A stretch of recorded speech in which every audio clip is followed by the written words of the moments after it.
Hi everybody, it's Jenny, and I chose to do my final project for ED 6300, Differentiating for the Gifted Learner, using the unit covering Earth's place in the universe, which covers three of the next generation science standards, specifically middle school Earth and Space Science 1.1, 1.2, and 1.3. I chose to use this unit for my final project because I'm currently teaching my Project Lead the Way Flight and Space module. And one of the unique challenges of my job is that I have to cover all the lessons in the Project Lead the Way curriculum as a certified instructor and an instructor that now gives PD in the summer to other teachers wishing to become certified in Project Lead the Way. And our school is a Project Lead the Way distinguished school. So these are things that my administrator tells me I have to teach these lessons. But then I also, because Wisconsin has adopted the next generation science standards, I also have to teach those as well. In other school districts, they have adopted Project Lead the Way as a elective course. And so you're able to uniquely focus on the Project Lead the Way module and not be so worried about your standards alignment because that's covered in the traditional science classes. So it can be really challenging to do so many projects, which I love, but they do take a lot of time. And then you also have the challenge of trying to meet standards. So this year, our school science team sat down to restructure the vertical alignment between 6th, 7th, and 8th grade, and that involved moving some standards between grades. We also moved the engineering fair from 4th quarter to 2nd quarter, which was a good decision, but it basically meant our entire curriculum map was flipped. And I have a new teaching partner this year that teaches at the sister campus of the school that I work at, but he is brand new to teaching. So I definitely feel like I'm in a mentor or a mentor role, and actually I'm officially his mentor for the district. And so that's been exciting. But a lot of new and a lot of just feeling like there's never enough time to do everything. But I also made the conclusion that sometimes when things are being moved around, it's the perfect time to embrace change and to be able to incorporate new ideas, especially when we're getting so many wonderful ideas from our graduate school program here at Trinity. So I decided to just dive right in and try to differentiate in the actual unit that I'm working on. I also tried to be specific in making the plan something that I will actually use. And so I've heard Dr. Thompson discussion boards, tell us, make your goals manageable of what you think that you can do. And one step at a time leads up to a lot of change if you continuing, making one step after time, after time, after time. It adds up to big change over the course of a school year. So that is my hope for this year, and I'll be anxious to hear your feedback this evening. So the first standard that I want to cover is the middle school Earth and Space Science Objective 1.1, which is to develop and use a model of the Earth, Sun, and Moon system to describe the cyclic patterns of lunar phases, eclipses of the Sun and Moon, and seasons. And to clarify that statement, the examples of the models can either be physical, graphical, or conceptual, and the assessment boundary is not specified. So they leave it up to me how it is assessed.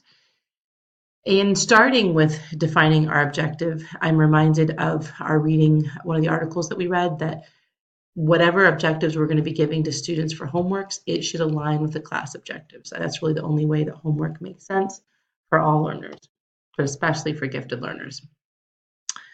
So for this first objective, students will read pages 112 to 113 from their Holton Science Technology Astronomy textbooks. And I'm going to use literature circles based on King Orr's recommendations, and I'm going to group them homogeneous by readiness. And the students basically have to be able to define the 8 phases of the moon.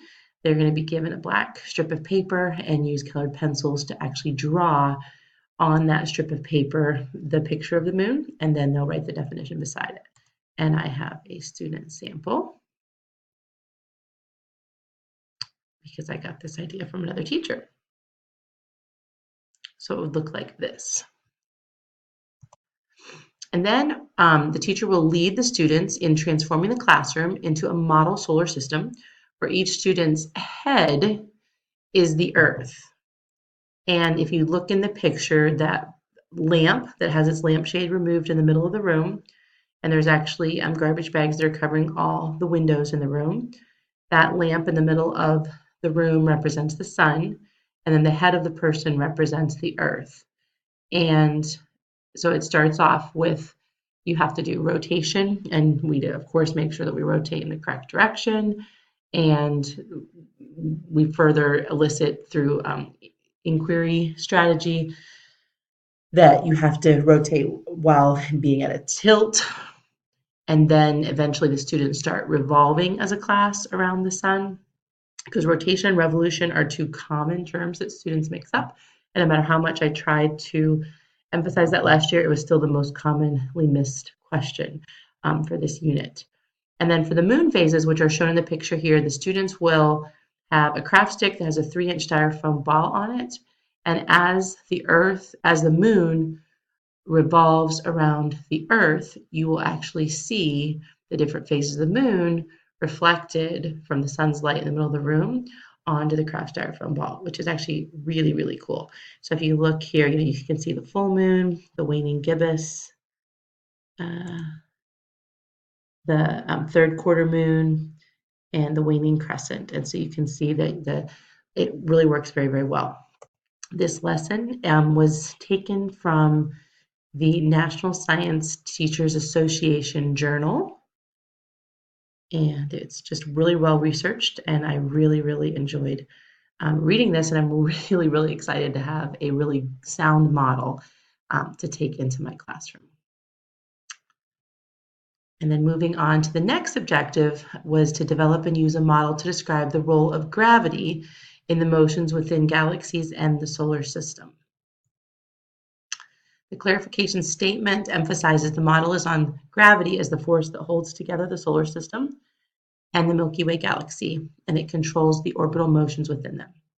So examples of the models can be physical or conceptual, and the assessment does not include Kepler's law of orbital motion or the apparent retrograde motion of planets as viewed from the Earth. It's really nice they tell me that, because that's in the old textbook, and to know that I don't have to cover that for the assessment boundary really helps me to free up more time in modeling with my students. So we're going to start this objective with a PhET simulation called My Solar System, and the students will analyze the relationship between gravity, mass, and distance. But lab sheets are tiered for this assignment. And then the students will conduct an experiment, the Great Gravity Escape, that uses water balloons to demonstrate escape velocity. So before we show those two activities, we're going to go look at the tiered worksheets, and you can see, I apologize, I cannot get those notifications to stop popping up on my computer. You can see that the first tiered activity, the vocabulary is pretty basic. They're all using the same simulation, which I'll demonstrate in a moment, but it says which planet in or outer travels the least distance to go around once, which planet is going the fastest, which planet has the shortest year. And then when we bump up to the next tier, you can see that it's a little bit more of an experiment. The students have to change more settings as they go through the simulation, and they have to make conclusions that are using more analysis tools as opposed to simple recall of information. So we're moving up Bloom's taxonomy, not just in our knowledge questions. And then last, the third activity from the same simulation is actually was classified as a high school interpretation of the simulation, and so I'm worried that it might actually be too high. But since teaching to the gifted learner is really supposed to be teaching them above grade level, that is why I chose that simulation, working with physics. So I thought I would let students do their best to work through this, and I have a pretty strong background in physics myself, so I think this will really be neat for the students to see the law of universal gravitation through a mathematical perspective.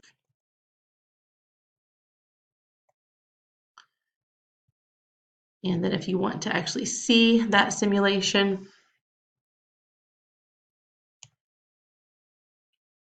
you can see that you can actually select what you want to see, but if we wanted to see right now just a planet revolving around the sun, we would click Start. And you can see your orbital motion. If we changed it to the sun, planet, and a moon, we would see it's pretty cool. And then it gets really, really for students that want to, well, I think this really explains what a comet is. But if students wanted to actually look at some really complex things that aren't normally covered, they can really see it can get really, really complex. And then, of course, you can go in and you can actually change the variables, change the number of bodies to be able to actually, you can show the grid, the tape measure. You can be able to do a lot of analysis with this simulation as well. And then with the Great Gravity Escape, I am really hoping the weather stays nice, but basically students, I'll see if I can. Students basically take a water balloon on a piece of string and they have to spin it a certain number of times, and the more number of times they spin it, they're able to calculate the escape velocity, like how fast they would need to spin it for the water balloon to be able to escape. And if you look at the calculations they will do for this,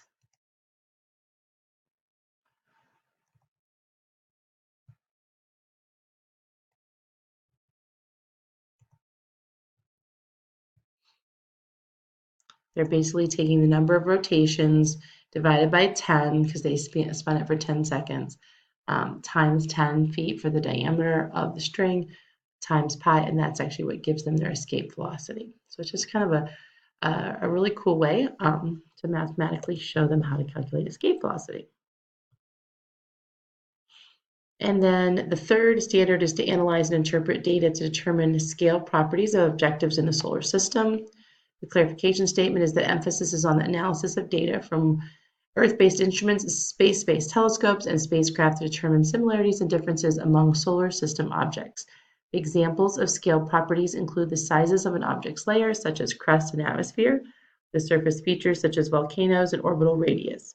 Examples of data include statistical information, drawings and photographs and models, and the assessment boundary does not include recalling facts about properties of the planets and other solar system bodies. In this activity, students will create scaled models using beads and string. And there's a second activity where it's basically they have to create the solar system using fruits. So you kind of set your lab up like farmer's market, and they have to pick the correct fruits that will match the correct relative sizes of the planets. Because anytime that you're doing a scaled project, that will show you to scale how far apart or how close the planets are. And the first time I did this with students, I was so amazed at how the inner planets are so close together and the outer planets are so far away from each other, because students are so used to seeing them presented all relatively close to each other on most posters that you see of the solar system. And anytime you do an activity like this, it really drives home to students why they're called the inner planets and why they're called the outer planets. But the one thing a scaled model will never show you is actually the relative sizes, because if you did that, it would be really, really hard because they're so far apart from each other in the scaled model to be able to see them. So I like that this activity does both the scaled model and a separate relative size lab together. And then this activity, if we had time, it actually comes from a 5th grade lesson, but I actually thought that we, since we're doing scaled models, could actually create it and then could actually invite the 5th graders to walk the tour with us, since teaching gifted learners is all about having a real audience to walk through, or a real audience to teach what you're learning. And basically it's very similar to the bead activity, and then it's a scaled model. The students have to walk off paces. So they have to calculate how many paces it would be between the planets if each planet was a cone, and then you just can either put a poster or a sign, and you can see the inner planets are pretty close together, but when you move out to the outer planets, you're talking you have to walk across like a football field. So you need a lot of area to be able to set that up. And then I also, for this objective, wanted to offer a guided independent research study where students could pick a space-based telescope or spacecraft and demonstrate how the data collected leads to a better model. And I'm going to actually show you that research study on a